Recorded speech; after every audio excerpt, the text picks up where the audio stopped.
هل أتى على الإنسان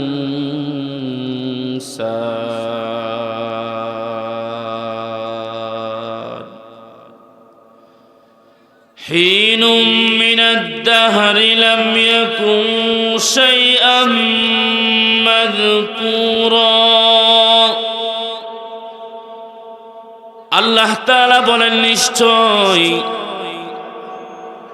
আতাল ইনসান মানুষের উপর এমন একটা সময় অতিবাহিত হয়েছে যেই সময়টার ভিতরে লাম ইয়াকুন শাইআন মাযকুরা যেই সময়ের ভিতরে তাকে উল্লেখ করার মতো কিছুই বস্তু ছিল না, ঠিক কিনা বলেন। দ্বিতীয় নম্বর আয়াতের তরজমা হলো ইন্না খালাকনাল ইনসানা মিন নুতফাতিন আমশাজ।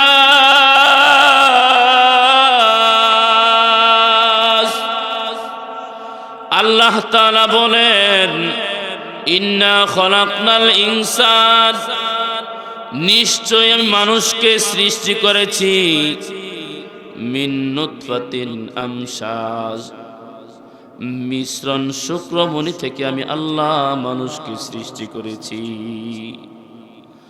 নাবতালিহি আমি তাকে পরীক্ষা করব। ফাজআলনাহু সামিআম বাসীরা আমি তাকে শোনার শক্তি দান করলাম। বাসীরন আমি তাকে দেখার শক্তি দান করলাম। এই দুইটা হলো আয়াতের তরজমা। এই দুই আয়াত থেকে আমরা বুঝতে পারলাম এই পৃথিবীর ভিতরে একটা সময় ছিল যেই সময়ের ভিতরে এই পৃথিবীতে মানুষ বলতে কেউ ছিল না। ছিল? আরো জোরে বলেন ছিল? কেউ ছিল না। মুফাসসিরে ইকরাম উল্লেখ করেছেন মানুষ দ্বারা কোন মানুষ উদ্দেশ্য? ইবনে আব্বাস রাদিয়াল্লাহু তাআলা আনহু বলেন এখানে মানুষ দ্বারা উদ্দেশ্য হলো আদম আলাইহিস সালাতু ওয়াস সালাম। আদম আলাইহিস সালাতু ওয়াস সালামের উপর এমন একটা সময় ছিল যেই সময়ের ভিতরে তিনি দুনিয়াতে ছিলেন না, যেই সময় ওনার কোনো অস্তিত্ব ছিল না। তাফসীরের কিতাবে আসছে ইকরিমা রাহমাতুল্লাহি আলাইহি বলেন আল্লাহ তাআলা আদম আলাইহিস সালাতু ওয়াস সালামকে পৃথিবীর বিভিন্ন মাটি থেকে তার শরীরটা গঠন করলেন। আল্লাহ তাআলা শুধু এক স্থানের মাটি নয়, বিভিন্ন স্থানের মাটি। যেই মাটিগুলো আল্লাহ শুধু এক মাটি নয়, বিভিন্ন জায়গা থেকে বিভিন্ন স্থান থেকে ওনার মাটিগুলো সংগ্রহ করলেন। করার পরে আল্লাহ তাআলা বলেন, আল্লাহ তাআলা হাদিসে আসছে আল্লাহ রাসূল বলেন বিভিন্ন মাটি থেকে আইনা ওনার শরীরটা তৈরি করলেন। প্রথমে শুধু মাটি আনলেন মিন তিন, শুধু মাটি। মাটি আনার পরে 40 বছর রাখলেন। বলেন না কত বছর? আওয়াজ করে বলেন না কত বছর? 40 বছর তিনি রাখলেন। রাখার পরে আল্লাহ তাআলা সেই মাটিকে সুম্মা মিন সুলালাতিন মিন তিন, আল্লাহ তাআলা বলেন সেই মাটিটা হচ্ছে কাদাযুক্ত মাটি।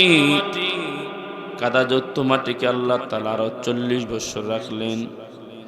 রাখার পরে আল্লাহ তাআলা আরো 40 বছর রাখার পরে এখন 120 বছর হয়েছে। কত বছর? বলেন না কত বছর? আদম আলাইহিস সালাতু ওয়াস সালামের শরীরটা গঠন করতে 120 বছর লেগেছে। কত বছর? আওয়াজ করে বলেন না কত বছর? আরো জুড়ে বলেন না কত বৎসর?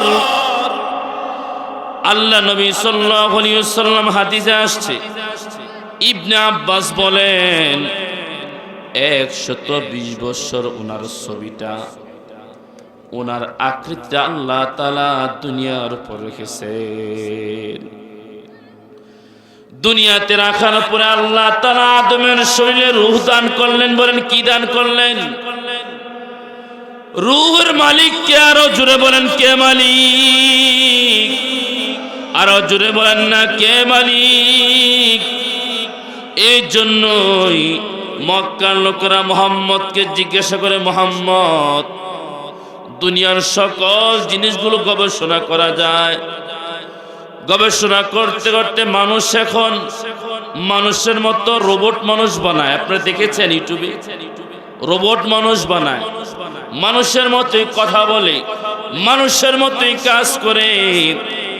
কিন্তু মানুষ এখন উপরে চলার জন্য বিমান বানাইলো, কথা বলার জন্য মোবাইল তৈরি করলো, সকল কিছু তৈরি করলো, কিন্তু রূহ নামক যে জিনিসটা, ওই জিনিসটা মানুষ কিন্তু তৈরি করতে পারে নাই। ঠিক কিনা বলুন?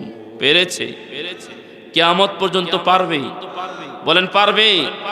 টাকা পয়সার বিনিময়ে যদি পারতো, এই পৃথিবীর যারা সবচেয়ে বড় বাদশা ছিলেন তারাই তো টাকা দিয়ে, কিন্তু ঠিক কিনা বলে?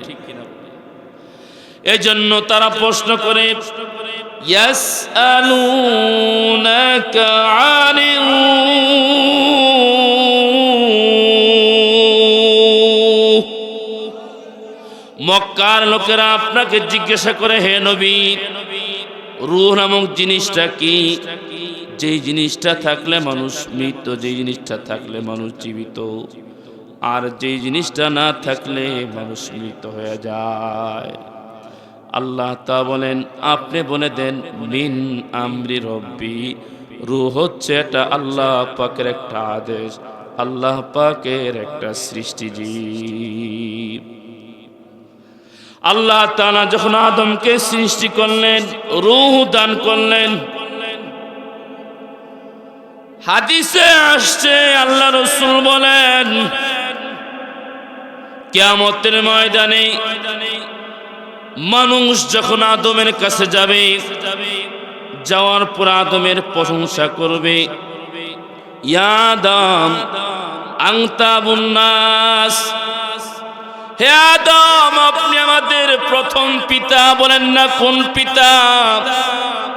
আপনি আমাদের প্রথম পিতা আদম। খলাকাল্লাহু বিয়াদিকা, হে আদম, আল্লাহ আপনাকে তার কুদরতি হাত দিয়ে সৃষ্টি করলেন।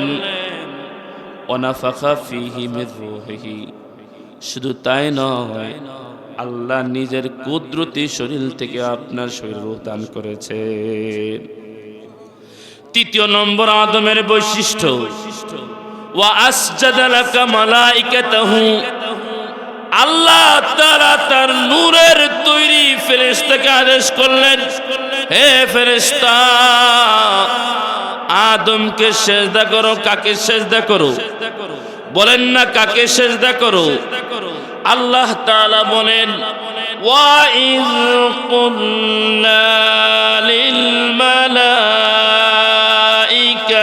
ইসজুদু লি আদম ফাসাজাদু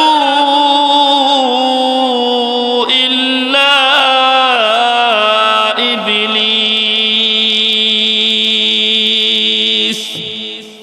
আল্লাহ বলেন, হে ফেরেশতারা, উসজুদু লি আদম, তোমরা আদমকে সিজদা করো। কেন সিজদা করবা? আদমকে আমি আল্লাহ যা শিক্ষা দিলাম, দুনিয়ার সকল বস্তু শিক্ষা দিলাম, সব কিছু আদম পরীক্ষায় সে 1 নম্বর হয়েছে। বলেন কয় নম্বর? আরো জোরে বলেন না কয় নম্বর? হাত উঠে বলেন না কয় নম্বর? 1 নম্বর হয়েছে। জন্য আল্লাহ ফেরেশতা আদেশ করলেন, ফেরেশতা উসজুদু লিআদম, তোমরা আদমকে সিজদা করো।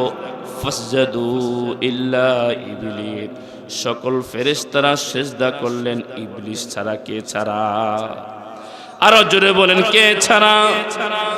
আদমকে সিজদা করেছেন এই জন্য যে আদম প্রত্যেকটা জিনিসের নাম জানেন, প্রত্যেকটা বস্তুর নাম জানেন।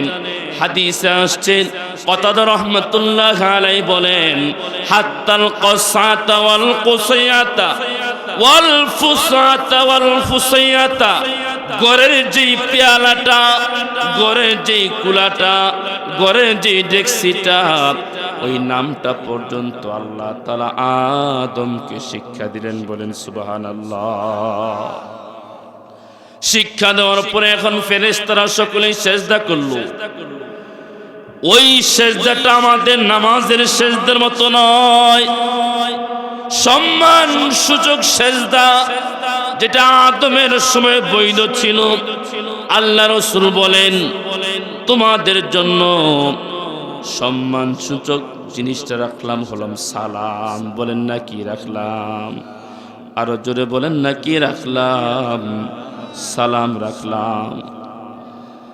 হাদিসে আসছে, আল্লাহ রাসূল বলেন, আদমকে বললেন, হে আদম, ফেরেশতাদের কাছে যান, যাওয়ার পরে এদেরকে আপনি একটা সালাম দান করেন। আদম সালাম দিলেন, আসসালামু আলাইকুম। ফেরেশতারা জবাব দিলেন, ওয়া আলাইকুমুস সালাম ওয়া রাহমাতুল্লাহি ওয়া বারাকাতুহু। আল্লাহ বলেন, হে আদম, এই সালামটা আমি আপনার সন্তানের জন্য অভিবাদন হিসাবে আমি আল্লাহ তাআলা ঘোষণা করলাম। আদমকে আল্লাহ তাআলা কোন জিনিস থেকে সৃষ্টি করলেন? বলেন না মাটি থেকে। বলেন কোন জিনিস থেকে? আল্লাহ তাআলা বলেন, কাল ফাখার। অপর আয়াতে আল্লাহ তাআলা বলেন, মিন সুলালাতিম মিন তিন। আল্লাহ আদমকে সৃষ্টি করলেন ঠনঠনে মাটি থেকে, এমন মাটি যেই মাটিতে আওয়াজ করলে আওয়াজ হয়। বলেন কি হয়? আওয়াজ করলে আওয়াজ হয়। হাদিসের ভিতরে আসছে, আল্লাহ রাসূল বলেন, খুলিকাতিল মালাইকাতু মিন নূর। আল্লাহ তাআলা ফেরেশতাদেরকে সৃষ্টি করলেন, নূর দিয়া সৃষ্টি করলেন। অখলিকাতিল মালাইকাতু মিন নূর অখলিকাতিল জান্নু মিন নারিস সামুম। জিন জাতিকে আল্লাহ তাআলা আগুন দ্বারা সৃষ্টি করলেন, আর মানুষকে তিনি সৃষ্টি করলেন মাটি থেকে। বলেন কোন জিনিস থেকে? আওয়াজ করে বলেন কোন জিনিস থেকে? বলেন না কোন জিনিস থেকে? আল্লাহ রাসূল বলেন, আল মুমিন আকরামু আলাল্লাহি মিন বাদিল মালাইকা। একজন ইমানদার ব্যক্তি, তার দাম হলো ফেরেশতাদের চেয়ে বেশি। বলেন সুবহানাল্লাহ। একজন ইমানদার ব্যক্তির দাম ফেরেশতাদের চেয়ে বেশি, ঠিক কিনা বলেন? শুধু তাই নয়, মানুষের দাম, মানুষের সৃষ্টি মাটি থেকে কেন? আমাদের মাটি যেই পরিমাণ কাজে আসে, আগুন কিন্তু সেই পরিমাণ কাজে আসে না? আসে? আরো জোরে বলেন, আছে? আসে না? মাটিতে আমরা বসবাস করি, মাটিতে আমরা চারা রোপণ করি, মাটিতে দাফন করতে হয়। কিন্তু যখন আগুন হলো এত মারাত্মক, এত মারাত্মক, সামান্য পরিমাণ আগুনের কারণে গোটা এলাকা পুরো ছারখার হয়ে যায়। যায় কি যায় না? এই জন্য আগুনের উপকারিতা বেশি নাকি মাটির উপকারিতা বেশি? কার উপকার বেশি? বলেন না কার উপকার বেশি? এই জন্য হাদিসে আসছে, আল্লাহ রাসূল বলেন, মানুষকে আল্লাহ তাআলা মাটি থেকে সৃষ্টি করেছেন। শুধু তাই নয়, আল্লাহ তাআলা বলেন, লাকাদ খালাকনাল ইনসানা ফি আহসানি তাকওয়ীম। আল্লাহ তাআলা বলেন, আমি মাত্র মানুষকে সৃষ্টি করলাম, শুধু সৃষ্টি করি নাই, সুন্দরতম দিয়ে আমি আল্লাহ মানুষকে সৃষ্টি করলাম। যেই সৌন্দর্য আমি আল্লাহ চাঁদকেও দান করি নাই, যেই সৌন্দর্য আমি আল্লাহ তাআলা ফেরেশতাকেও দান করি নাই, যেই সৌন্দর্য আমি আল্লাহ অন্য কোনো সৃষ্টিজীবকে দান করি নাই, এরকম সৌন্দর্য দিয়ে আমি আল্লাহ মানুষকে সৃষ্টি করেছি। আল্লাহ তাআলা বলেন, কুল হুয়াল্লাযী আনশাআকুম وجعل لكم السمع والأبصار والأفئدة قليلا ما تشكرون।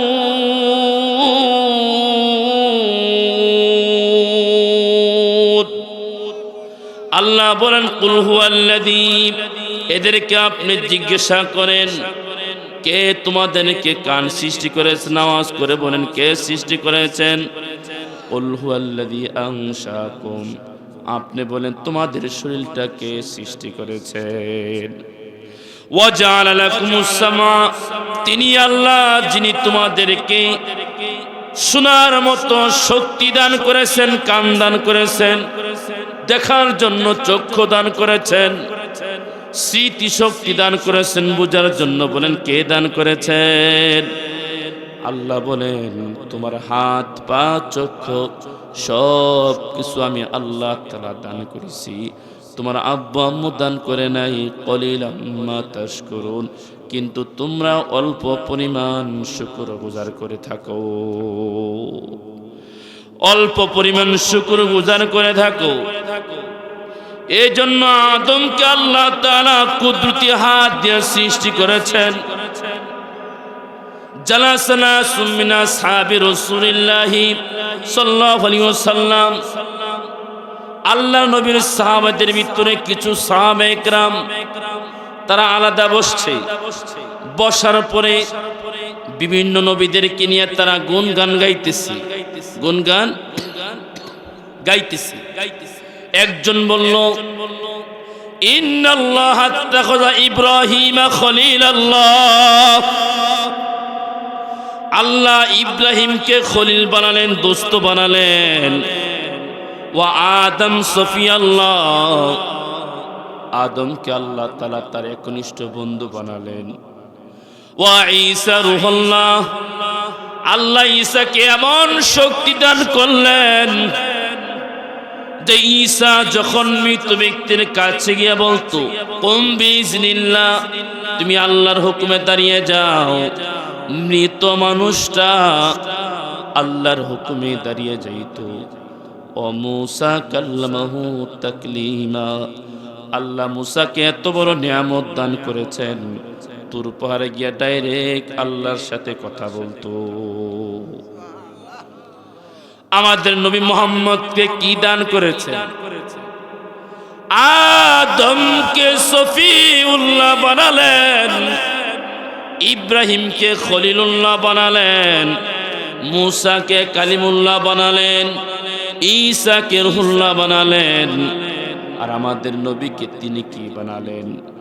আল্লাহ নবী সাহাবায়ে কেরামের কথা শুনে তিনি উত্তর দিলেন, হে আমার সাহাবায়ে কেরাম, তোমরা অনন্য নবীদের গুণগান নিয়ে তোমরা গাইতেছো, আল্লাহ আমাকে হাবিবুল্লাহ বানালেন। বলেন সুবহানাল্লাহ, আরো জোরে বলেন না সুবহানাল্লাহ।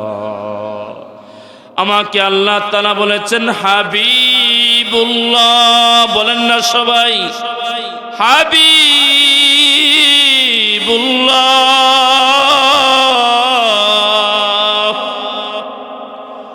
হাবিব মানে এমন দোস্ত, এমন বন্ধু যার সাথে আল্লাহ বন্ধুত্ব করার জন্য পাগল পারা, আর রাসূলও যার সাথে বন্ধুত্ব করার জন্য পাগল পারা। মাঝখানে কোনো রকমের বিনিময় নাই, কোনো উদ্দেশ্য নাই। আল্লাহ রাসূলের জন্য বন্ধুর জন্য পাগল, রসুলও আল্লাহর জন্য, বন্ধু হওয়ার জন্য পাগল। বলেন সুবহানাল্লাহ। ইব্রাহিমকে বন্ধু বানালেন ঠিক, ইব্রাহিম আল্লাহকে চায়, কিন্তু আল্লাহ ইব্রাহিমকে ওই পরিমাণ চান না যেই পরিমাণ আপনার নবী আমার নবী মুহাম্মদকে চান। বলেন সুবহানাল্লাহ। মূসা কথা বলে আল্লাহর সাথে গিয়া, ও মূসা কাল্লামাহু তাকলিমা, কিন্তু একদিন মূসা বলে, গো আল্লাহ, রব্বি আরিনি কাইফ, রব্বি আরিনি, ওগো আল্লাহ, প্রত্যেক দিন আপনার সাথে তুর পাহাড়ে গিয়া কথা বলি, ওগো আল্লাহ, আমার তো মনে চাই যে আজকে আমি একটু দেখতে চাই আপনি কেমন, আপনার নূরটা কেমন, আপনার কুদরতি জিসিমটা কেমন। আল্লাহ বলে, লাং তারানি, কোনদিন আমাকে দেখতে পাইবা না। কিন্তু আপনার নবী আমার নবী যখন আল্লাহ ওনাকে মেরাজে নিলেন, বলেন কোথায় নিলেন? আরো জুড়ে বলেন না কোথায় নিলেন? মেরাজে নেওয়ার পরে আল্লাহ তাআলা বলেন, ইবনে আব্বাস রাদিয়াল্লাহু তাআলা আনহু বলেছেন, সুম্মা দানা ফাতাদাল্লা ফাকানা কাবা কাউসাইনি আও আদনা। মুসলিম শরীফের হাদিসে আসছে, ইবনে আব্বাস রাদিয়াল্লাহু তাআলা আনহু থেকে বর্ণিত, আল্লাহর এই পরিমাণ কাছে হলেন, এই পরিমাণ কাছে হলেন, আল্লাহ নবী ডাইরেক্ট আল্লাহ তাআলার জিয়ারত সাক্ষাৎ করলেন। বলেন না সুবহানাল্লাহ। মূসা আলাইহিস সালাতু ওয়াসসালাম চেয়েছিলেন আল্লাহর সাথে একটু দেখা করার জন্য, আল্লাহ দেখা দেন নাই। আর আমার নবীকে আরশ আজিমের নিচে নিয়ে আল্লাহ বলেন, ওগো নবী, সুম্মা দানা ফাতাদাল্লা, আমি আর আপনি এই পরিমাণ কাছে হলাম, এই পরিমাণ কাছে হলাম, আল্লাহর কুদরতি 70,000 নূরের পর্দাগুলো খুলে দিলেন। ইবনে আব্বাস বলেন, ডাইরেক্ট আল্লাহ রসুল আল্লাহ তাআলার দিদার লাভ করেছেন। বলেন সুবহানাল্লাহ। মর্যাদা কার বেশি, মুসার বেশি নাকি আমাদের নবী? বলেন কার বেশি? মুসার বেশি নয়, আমাদের নবীর বেশি। হাদিসে আসছে আল্লাহ রাসূল বলেন, কিয়ামতের ময়দান আল্লাহ তাআলা যখন এত রাগ এত গুসা হবেন, আল্লাহ বলবেন, লিমানিল মুলকুল ইয়াউম, আজকের দিনের ক্ষমতা কার? সকলেই চুপ থাকবে, সকলেই কথা বলতে পারবে না। আল্লাহ বলবেন, লিল্লাহিল ওয়াহিদিল কাহ্হার, আজকের দিনের মালিক একমাত্র আল্লাহ। জোরে বলেন কে মালিক? আরো জোরে বলেন না কে মালিক? আরো জোরে বলেন না কে মালিক? জোরে একটু হাত তুলে ডাক দেন আল্লাহ। আরো জোরে বলেন না আল্লাহ। হাত নামান। হাদিসে আসছে, সকল মানুষগুলো আদমের কাছে যাবেন, আদম, আল্লাহ আপনাকে তার কুদরতি হাত দিয়ে সৃষ্টি করেছেন। ফেরেশতাকে আদেশ করেছেন আদমকে সিজদা করার জন্য। তার কুদরতি জিসিম থেকে আপনাকে রূহ দান করেছেন। ওগো আদম, একটু আল্লাহর দরবারে সুপারিশ করেন না। আদম বলবে, না না না, লাস্তু হুনাকুম, আজকের দিনের সুপারিশ করার ক্ষমতা আমি আদম নাই। বলেন, আমি আদম রাখি না। কারণ আল্লাহ হলেন এই পরিমাণ রাগ, এই পরিমাণ গুসা, আমি আদম আল্লাহর সামনে দাঁড়ানোর কোনো ক্ষমতা রাখি না। ফায়াতুনা নুহান, অতঃপর লোকেরা নূহের কাছে আগমন করবেন, গিয়া বলবেন, হে নূহ, আপনি হলেন পৃথিবীর প্রথম নবী, আউয়ালু নবীন বুইসা ফিল আরদি। আপনি হলেন পৃথিবীর প্রথম নবী যাকে আল্লাহ আপনাকে নবুয়ত দান করলেন, লম্বা হায়াত দান করেছেন। আল্লাহর কাছে সুপারিশ করেন। নূহ বলবেন না না না, আজকের দিনে সুপারিশ করার কোনো ক্ষমতা আমি নূহের নাই। নূহ পারেন নাই। ইব্রাহিম খলিলুল্লাহর কাছে যাবেন, যে বলবে ইয়া ইব্রাহিম আনতা খলিলুল্লাহ, হে ইব্রাহিম আপনি না আল্লাহর দোস্ত। ওই যে আগুন, নমরুদের আগুনকে আল্লাহ ইব্রাহিমের জন্য ঠান্ডা বানাই দিলেন। বলেন কি বানাই দিলেন? আরো জোরে বলেন না, কি বানাই দিলেন?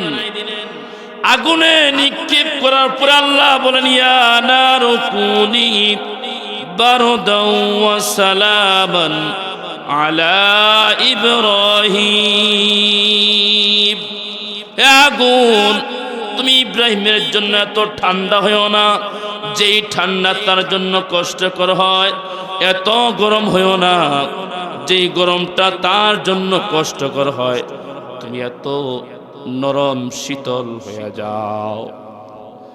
ইব্রাহিম আলাইহিস সালাতু ওয়াস সালামের কাছে যাবে, যাওয়ার পর বলবে একটু সুপারিশ করবেন। বলে না না না, আজকের দিনে সুপারিশ করার ক্ষমতা আমি ইব্রাহিমের পর্যন্ত নাই। তাহলে কোথায় যাব?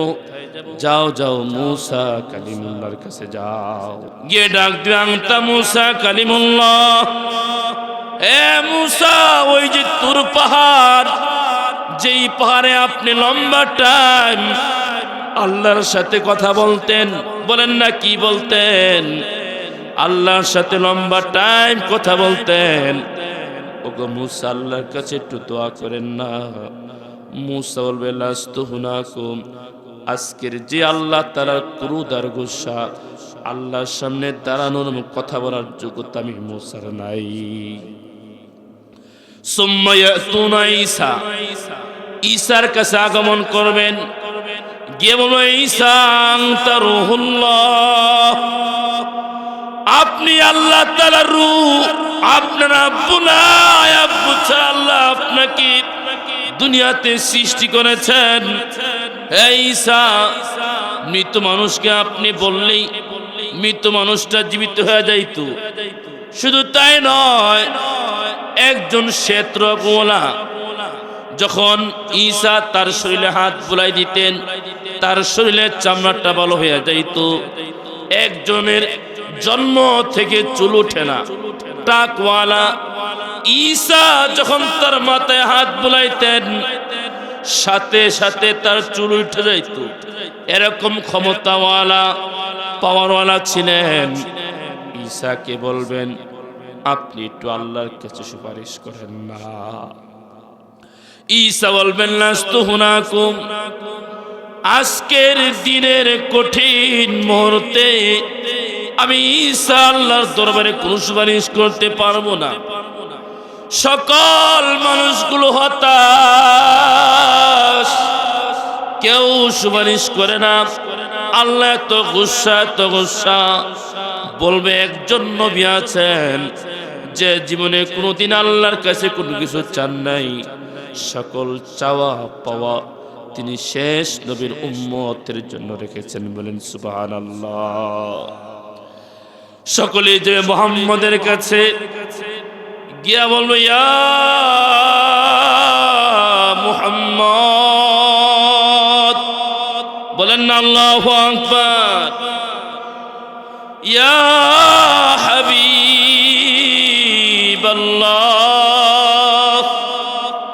ইয়া শাফিআল মুযনাবিন, ইয়া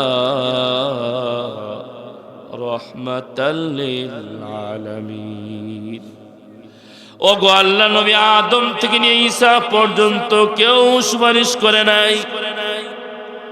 আমরা হতাশ হতাশ আপনার কাছে আগমন করলাম, আপনি একটু দোয়া করেন না। মুহাম্মদ রাসূলুল্লাহ সাল্লাল্লাহু আলাইহি ওয়াসাল্লাম, উম্মতুল উম্মত আমার কাছে আসো, আজকের দিনে আমি মুহাম্মদ তোমাদের জন্য দোয়া করব। শুধু দোয়া নয়, তোমাদের জন্য আমি সুপারিশ করব। সরকারে দো আলম সাল্লাল্লাহু আলাইহি ওয়াসাল্লাম, আল্লাহর একটা ঘর থাকবে, বিশেষ ঘর, প্রশংসার ঘর। ওই ঘরে তিনি প্রবেশ করবেন, আল্লাহর এই পরিমাণ গুণগান গাইবেন, আল্লাহ তাআলা রহমতে দরিয়ায় জোশ বলেন সুবহানাল্লাহ।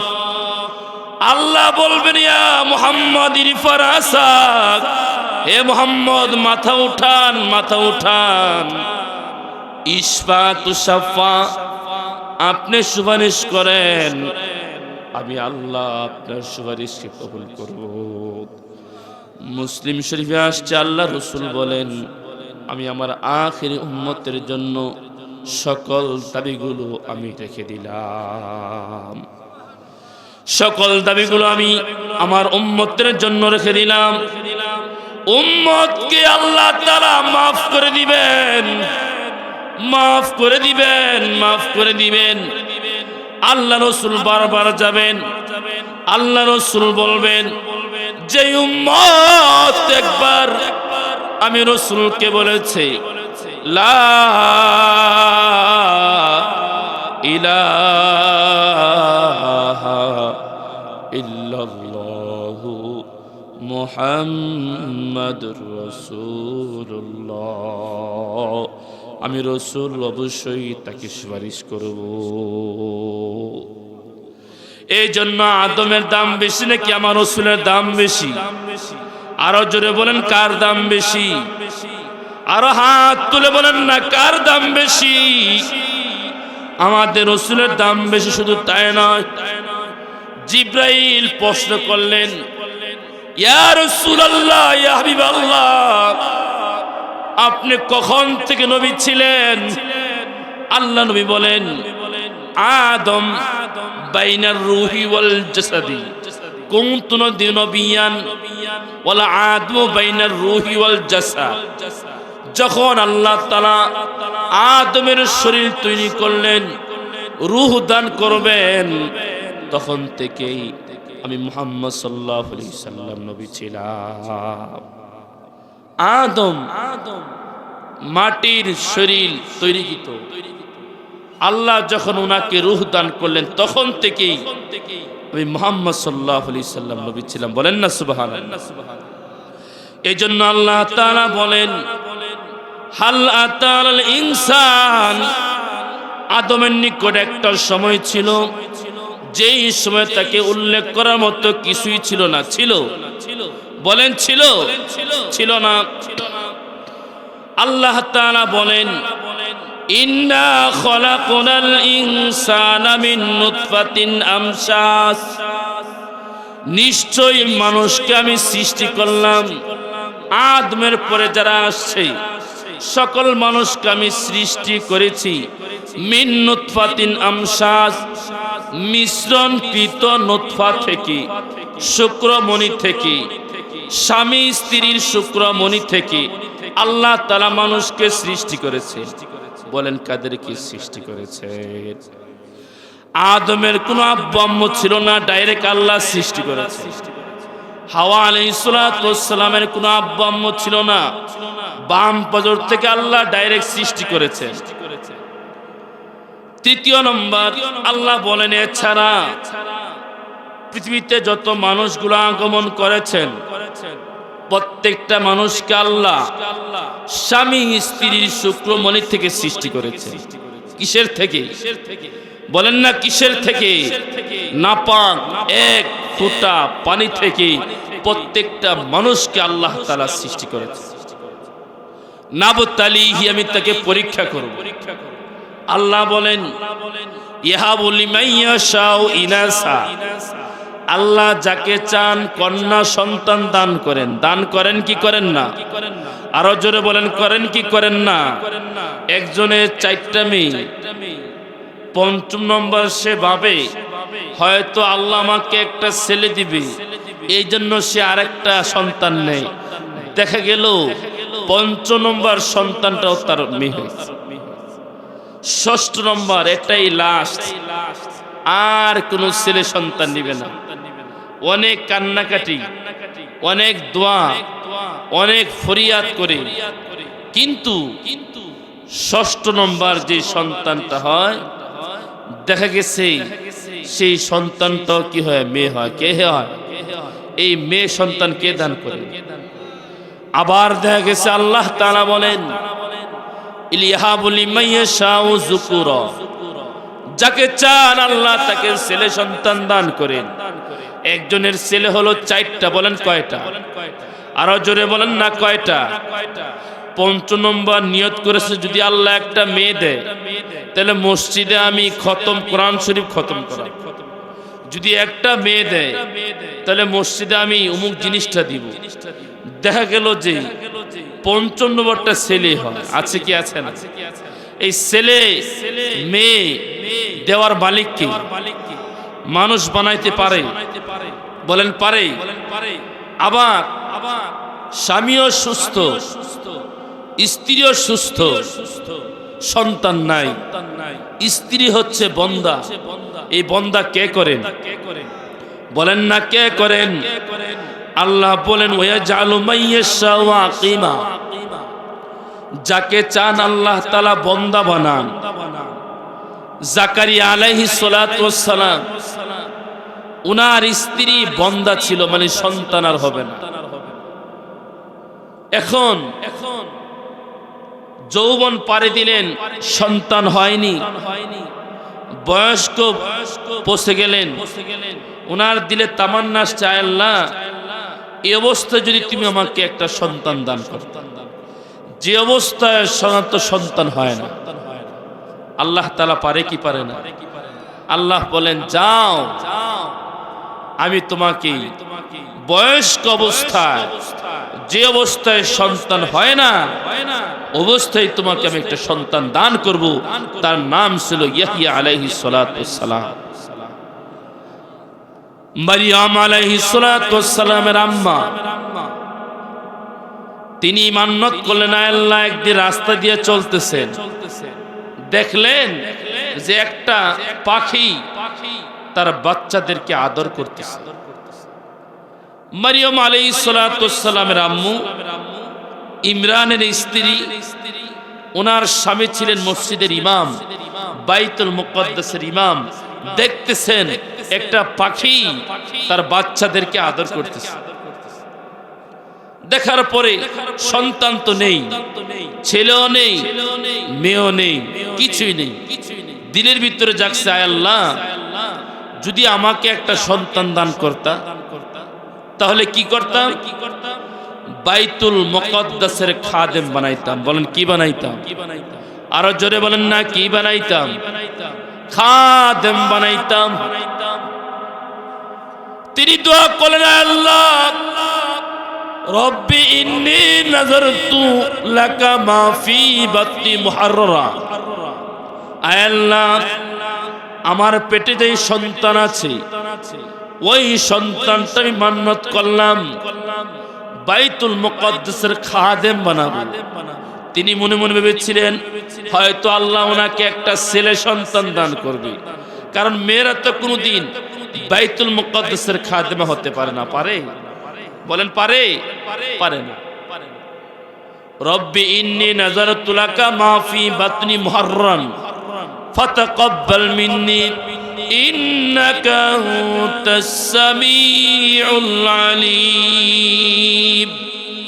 তিনি দোয়া করলেন, আল্লাহ আমি যে মান্যতটা করলাম আমার সন্তানকে বাইতুল মুকদ্দাসের খাদেম বানাবো, ফাতাকাব্বাল মিন্নী, ওগো আল্লাহ এবার দোয়াকে কবুল আর মঞ্জুর করে নেন।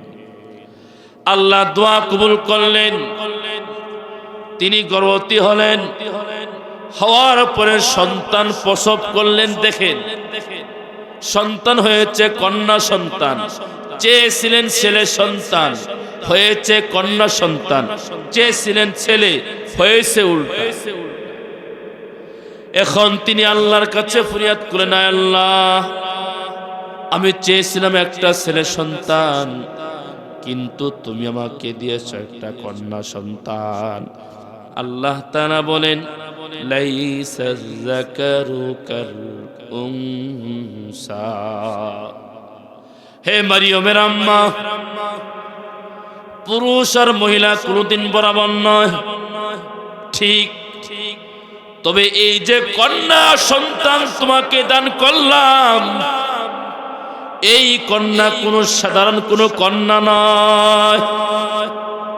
এই কন্যা হলো একজন বিশিষ্ট আল্লাহর ওলি হবেন। মারিয়াম আলাইহিস সালাতু ওয়াস সালাম তখন তিনি খুশি হয়ে গেলেন। তিনি বলেন, ওয়া ইন্নী সাম্মাইতুহা মারিয়াম, ওগো আল্লাহ, এই সন্তানের নাম রাখলাম মারিয়াম। যেহেতু তিনি মান্নত করেছেন, আমরা অনেক সময় মান্নত করি না যে আল্লাহ যদি ছেলে দাও তাহলে মাদ্রাসায় পড়াবো, মান্নত করি কি করি না? এখন মান্নত করেই ফেলেছে। বাইতুল মুকাদ্দাস সন্তানকে নিয়ে গেলেন। বাইতুল মুকাদ্দাসের ইমাম ছিলেন জাকারিয়া আলাইহিস সালাতু ওয়াস সালাম। যেই জাকারিয়া হলো মারিয়াম আলাইহিস সালাতু ওয়াস সালামের খালুজান। যাওয়ার পরে এখন বাইতুল মুকাদ্দাসের সকল মুসলিমরা বলল যে না না, এই কন্যা সন্তানের দায়িত্ব, খাবার দাবার সব কিছু আমি নিয়ে নিলাম। একজনে বলে, আমাকে দায়িত্ব দেন, যেহেতু আমার ইমাম সাহেবের মেয়ে, এই বরকতময় কন্যার মেয়ের দায়িত্ব আমি নিলাম। আরেকজন বলে যে না, আমাকে দেন। আরেকজন বলল বলে আমাকে দেন। এই যে ঝগড়া শুরু হয়ে গেল। জাকারিয়া বলে, না না না না না, এই কন্যা সন্তানের দায়িত্ব শুধু আমি নিব। বলেন, কে নিব? আমি নিব। যেহেতু তার খালা আমার স্ত্রী, আর খালা হচ্ছে মায়ের মতো। বলেন, কার মতো? আরো জোরে বলেন না, কার মতো? খালা হচ্ছে মায়ের মতো। এখন এই সন্তানের দায়িত্ব আমি নিব। লোকেরা মানে না, বলেন না, এটা মানি না। আল্লাহ কাছে দোয়া করলেন। আল্লাহ বলেন, তাহলে একটা কাজ করো, ওই যে পানি আছে, পানিতে প্রত্যেকের নামে নাম লিখে কলম নিক্ষেপ করো। কলম নিক্ষেপ করার পরে নদীর স্রোতের বিপরীত যেই কলমটা যাবে, যেই কলমটা যাবে তার নামে কিন্তু সেই ব্যক্তি মারিয়মের খেদমত করতে পারবে। বলেন সুবহানাল্লাহ। প্রত্যেকের নামে নামে নিয়ে সমুদ্রে কলম নিক্ষেপ করলেন।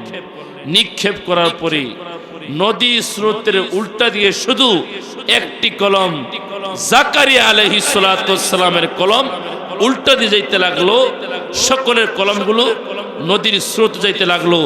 জাকারিয়া আলাইহিস সালাতু ওয়াস সালাম ফার্স্ট হয়ে গেলেন। বলেন সুবহানাল্লাহ।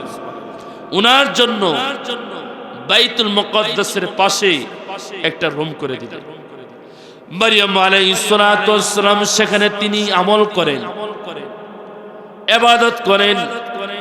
হঠাৎ করে তিনি একদিন প্রবেশ করলেন।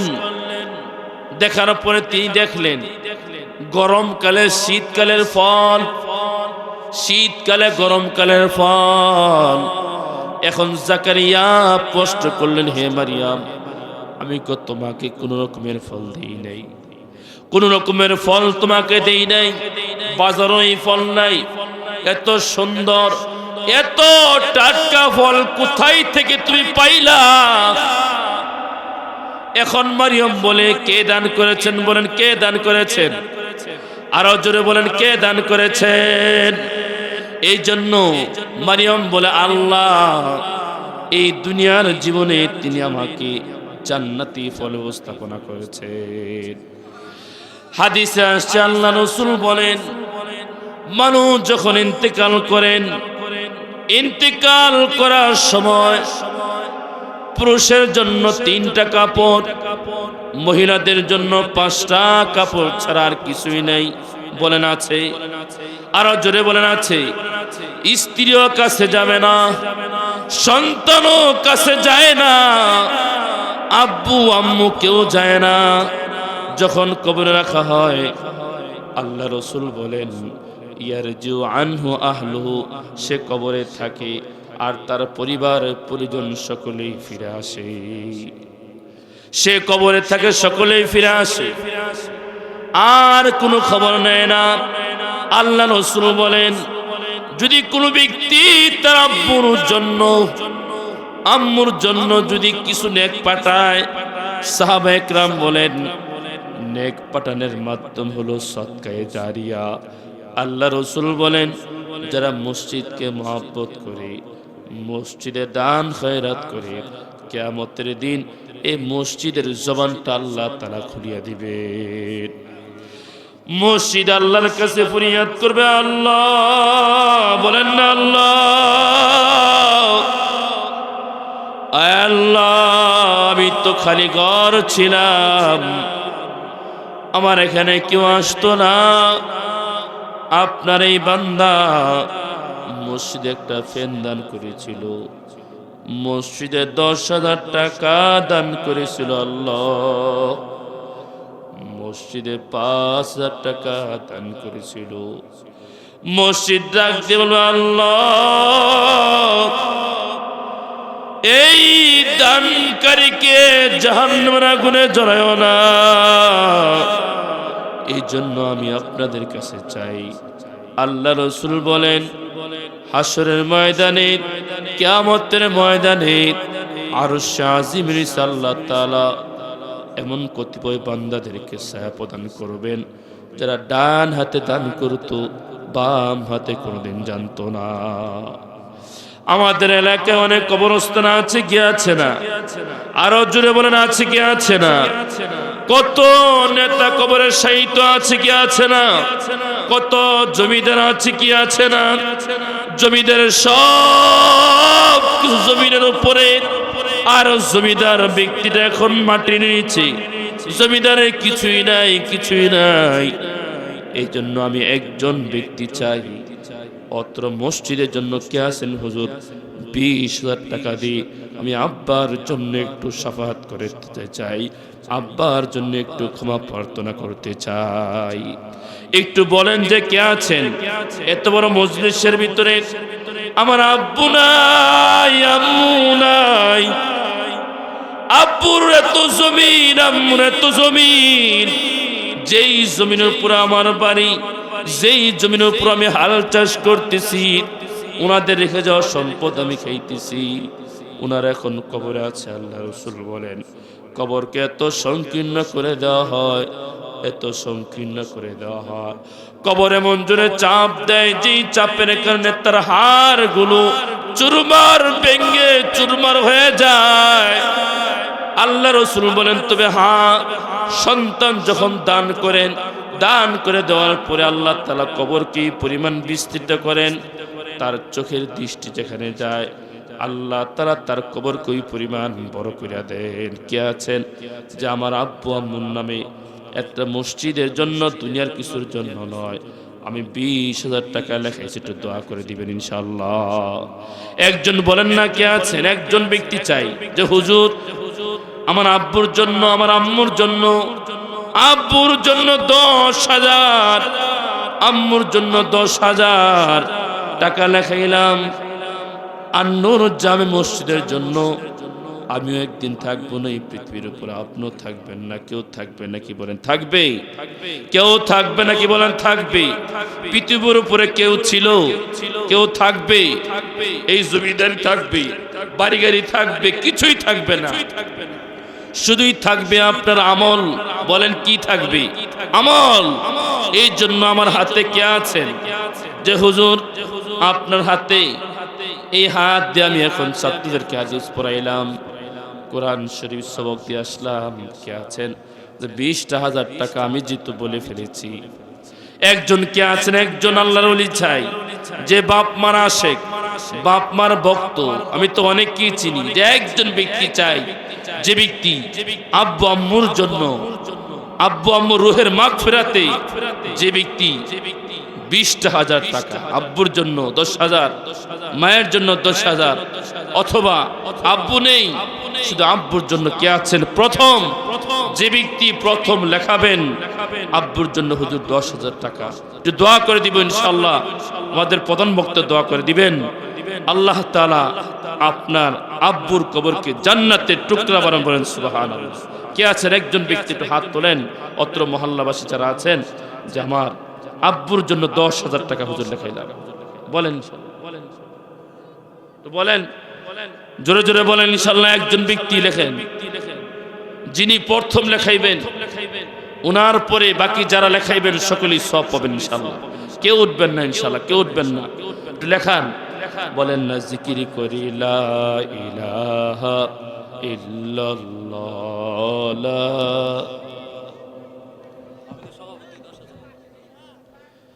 আলহামদুলিল্লাহ জোরে বলেন, হাত তুলে বলেন আলহামদুলিল্লাহ। সকলে হাত তুলতে হবে আর জোরে বলেন আলহামদুলিল্লাহ। একটু হাত তুলে দোয়া করে সকলে বলেন আল্লাহ। এই কনকনে শীতের সময় আল্লাহ জনাব লিল্লু মিয়া সাহেব আল্লাহ দাড়িগুলো পেয়ে গেছে, কার জন্য না জানি আল্লাহ বাসগুলো প্রস্তুত হয়ে গেছে। আল্লাহ আল্লাহ কার জন্য মসজিদ থেকে যেন এলান হয়ে যায় অমুক জমিনের উপরে নাই, তার বাড়ি রয়ে গেছে, গাড়ি রয়েছে, সব কিছু পরে রইল। রব্বুল আলামিন জনাব লিল্লু মিয়া সাহেবের এই